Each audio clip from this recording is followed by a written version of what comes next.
Yeah, but the thing is that I don't think people understand this, that a man even a man that's extremely good looking is not going to get nearly the amount of options that a woman that's mediocre.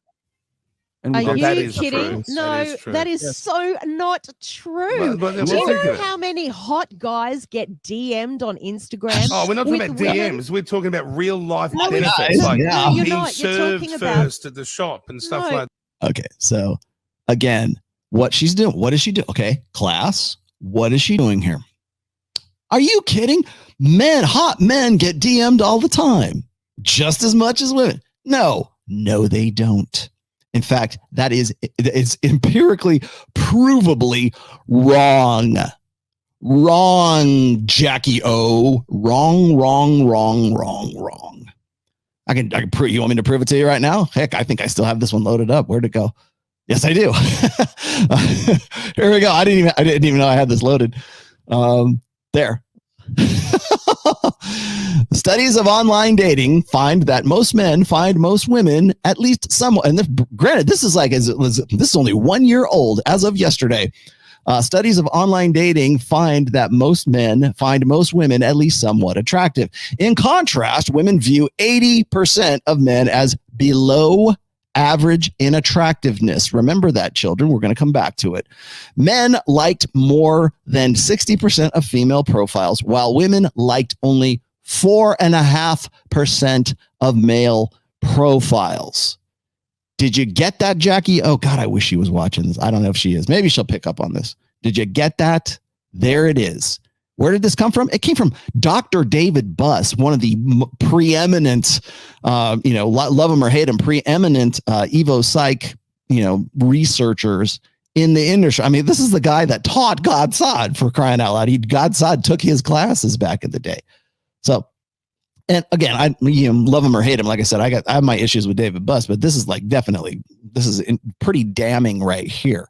What do you have to say about this, Jackie O? What? Now, remember, we're going to come back to that, right? Okay. In contrast, women view 80% of men as below average in attractiveness.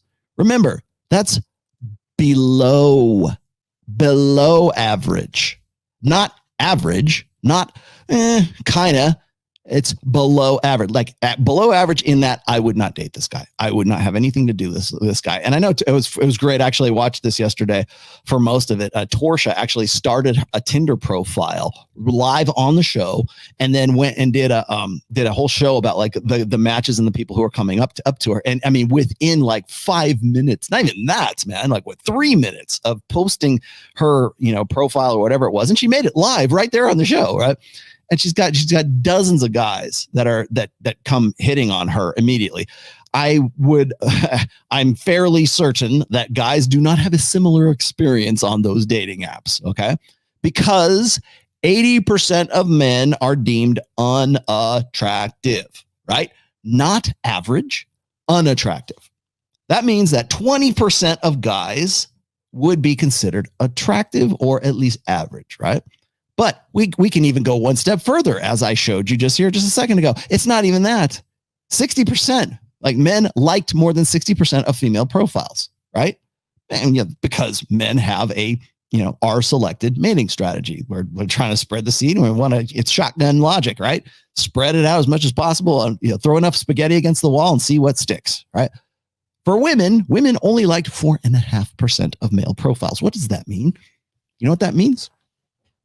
That means that only 4.5% of the men that are actually who are even on the actual dating apps to begin with, we're not including like Instagram and all this other stuff, but men and women who are actively searching for one another, women only found 4.5% of men attractive enough to initiate something, to say, hey, you're hot, I'd like to get with you.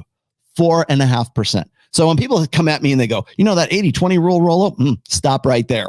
No, 4.5%. People kept saying, I think maybe it's more like 90-10.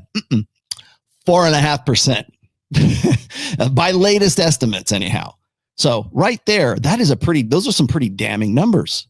Don't believe me? I got another one. I got another data set for you here. Sexual inactivity increased among U.S. adults. Thank you, Rob Henderson. Predominantly younger men. between 2000 and 2018, the most pronounced among men aged 18 to 24.